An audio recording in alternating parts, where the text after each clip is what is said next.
Supreme கோர்ட்ல index Tamil Nadu தான். சரி, இதை நீங்க என்ன பண்ணுவீங்க?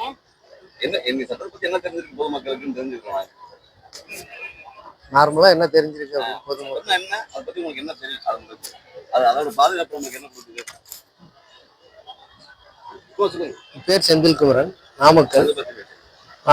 இங்க வந்து எங்க அக்கா பொண்ணுக்கு குழந்தை பிறந்திருக்கு, அதுக்காக பார்க்க வந்துருக்கோம். இந்தியா கேட் சுத்தி பார்த்துட்டு போலான்னு வந்துருக்கோம். சார் வந்து சட்டம்னா என்னன்னு கேட்க சொல்றாரு. சட்டம்னா வந்து சட்டம் வந்து இருக்குது, ஆனா அது என்ன சொல்றதுன்னா சட்டம் வந்து இன்னும் வந்து அமலுக்கு வரல.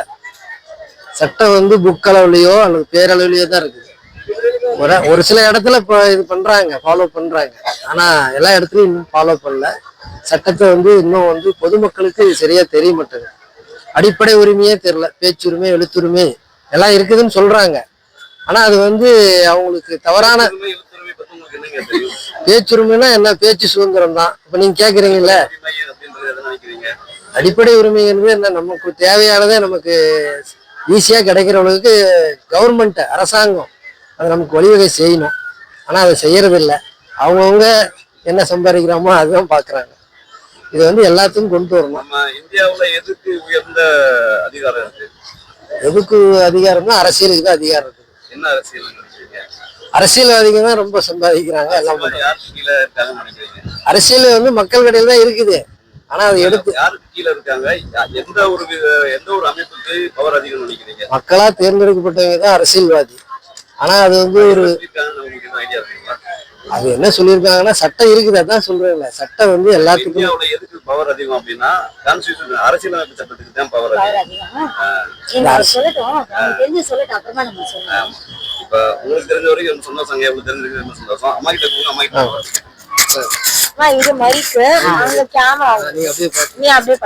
சட்டம் அப்படிங்கிறது. என்னோட பேர் சாந்தி, நான் சென்னையில இருந்து வந்திருக்கேன். நான் வந்து டீச்சர் எஜுகேஷன் காலேஜ்ல ப்ரொஃபஸரா இருக்கேன். எனக்கு ஒரு 26 இயர்ஸ் எக்ஸ்பீரியன்ஸ். இங்க எங்க பொண்ணுக்காக இங்க வந்திருக்கோம். எங்க பொண்ணு குழந்தை பிறந்திருக்கா, இங்க வந்திருக்கோம். இது எங்க தம்பி, இவங்க எங்க சம்மந்தி, இவங்க எங்க பொண்ணு சின்ன பொண்ணு, இதெல்லாம் எங்க குட்டீஸ், அது எங்க சின்ன தம்பி. அதனால இப்ப வந்து என்ன அப்படின்னு சொன்னா, சட்டம்ன்றது நிறைய நமக்கு இருக்கு. 1949 நமக்கு ஏற்படுத்த அமைப்பு முதல்ல நமக்கு வந்து உருவாக்கப்பட்டது. அம்பேத்கரை கொண்டு உருவாக்கப்பட்ட ஒரு அந்த குழு தலைமையில நமக்கு உருவாக்கப்பட்ட சட்டம். நிறைய சட்டங்கள் இருக்கு. அதாவது 5 ஆண்டு திட்டம், அப்புறமா பாத்தீங்கன்னா 5 ஆண்டு திட்டமே ஒரு கிட்டத்தட்ட பாத்தீங்கன்னா ஒரு 11, 12 5 ஆண்டு திட்டங்கள் இருக்கு. அது போக 3 ஆண்டு திட்டம்.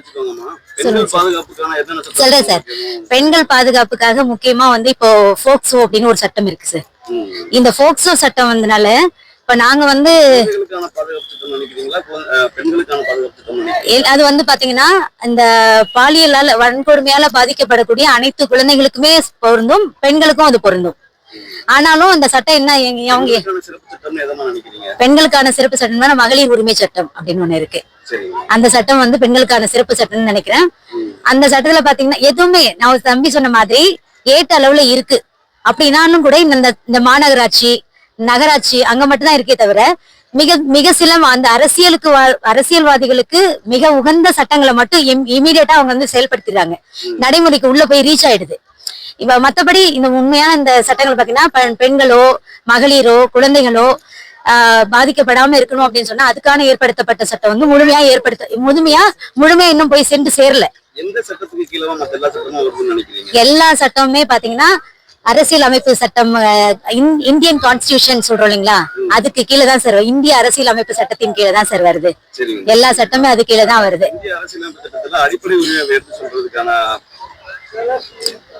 சட்டம் எதுவும் கேக்குறீங்களா? ஆர்டிகல் ஞாபகம் வருமா சார்? நீங்க திடீர்னு கேட்டீங்கன்னா அதுல பாத்தீங்கன்னா 45 49 ஒரு ஆர்டிகல் இருக்கு சார். அது எனக்கு சரியா ஞாபகத்துக்கு வரல. நாங்க அந்த பாடமும் இருக்கு எங்க பசங்களுக்கு, பட் அந்த சப்ஜெக்ட் வந்து நான் எடுக்கல, அதனால எனக்கு டக்குன்னு ஞாபகத்துக்கு வரல. ஆனா அந்த சட்டங்கள் எல்லாமே அதான் நான் சொல்றேனே, அந்த எங்க தம்பி சொன்ன மாதிரி பாடங்களோட தான் ஏட்ட அளவுல தான் இருக்கு. நகர அளவுல இந்த மாநகராட்சி அளவுல பெண்களை, ஏன்னா இன்னைக்கு வந்து ஒரே ஒரு நிமிஷம் சார், ஒரே ஒரு நிமிஷம் சார். இப்போ மகளிர் இதுக்குள்ள போய் பார்த்தோம்னு சொன்னா போய் உண்மையை கம்ப்ளைண்ட் கொடுக்குறாங்கன்னு வச்சுக்கோங்களேன்.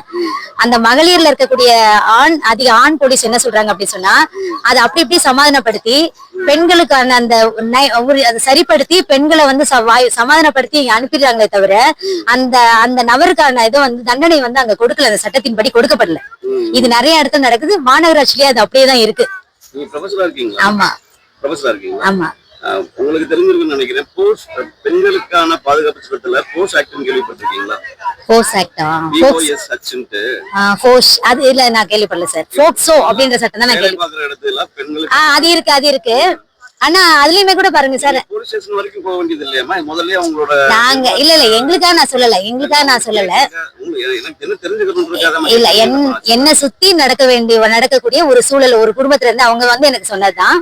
அவங்க வந்து அப்படியே வந்து நான் கம்ப்ளைண்ட் கொடுத்தா கூட அதை எடுத்துக்க மாட்டாங்க அப்படின்னு நான் சொல்லுவாய். செவிவழி செய்தி தான், கேள்விப்பட்டதுதான். நான் வந்து நேரடியா எனக்கு பாதிக்கப்படல. நாங்க வந்து கொடுக்க மாட்டோம்.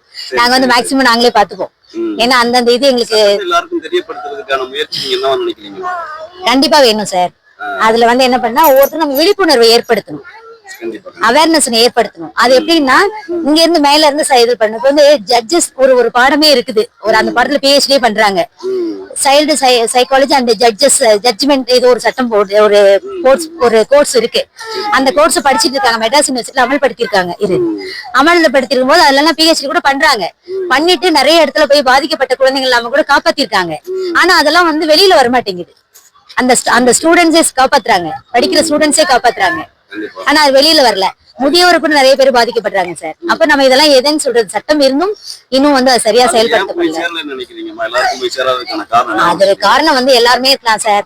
பணக்காரங்க இருக்கலாம், வந்து கொஞ்சம் அந்த மிடில் கிளாஸ் ஃபேமிலி கூட ஒரு மாதிரி நம்ம வந்து வெளிப்படுத்த வேண்டாம். வெளிப்படுத்தினா அது வந்து நமக்கு அசிங்கம், நமக்கு மானம், அந்த மாதிரி இருக்கலாம். எல்லாரோட இதுவுமே இருக்கு சார். நாட் ஓன்லி அரசியல்வாதிகளை மட்டும் சொல்ல முடியாது, அரசியலை மட்டுமே சொல்ல முடியாது. மக்களையுமே அதுல நம்ம சொல்லிதான் ஆகணும். அவங்க வந்து வெளிப்படுத்த கொண்டு வரது இல்ல சார். சந்தோஷமா உங்களுக்கு உங்களோட கருத்துக்களை அவங்க எடுத்துக்கிட்டு தேங்க்யூ.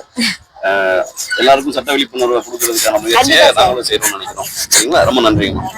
உங்களுக்கு பெண்கள் பாதுகாப்பான சட்டத்தை பத்தி தெரியுங்களா? தெரியாதுங்களா?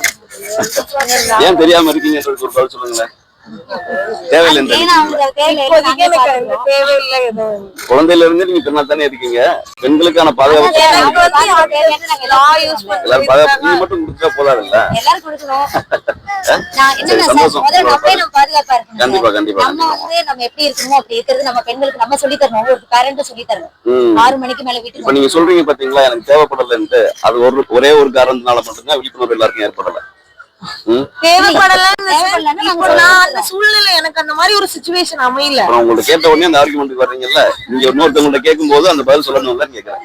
அது தெரிஞ்சு வச்சுக்கிட்டீங்கன்னா நீங்க ஏன் தெரிஞ்ச இடத்துல நீங்க ஆர்குமெண்ட் பண்றீங்கல்ல, எனக்கு அந்த மாதிரி சிச்சுவேஷன் அமையல. யாருக்காவது தெரிய வேண்டிய இடத்துல இருக்கிறப்போ அது உங்களுக்கு பயன்படும் தான் நினைக்கிறேன்.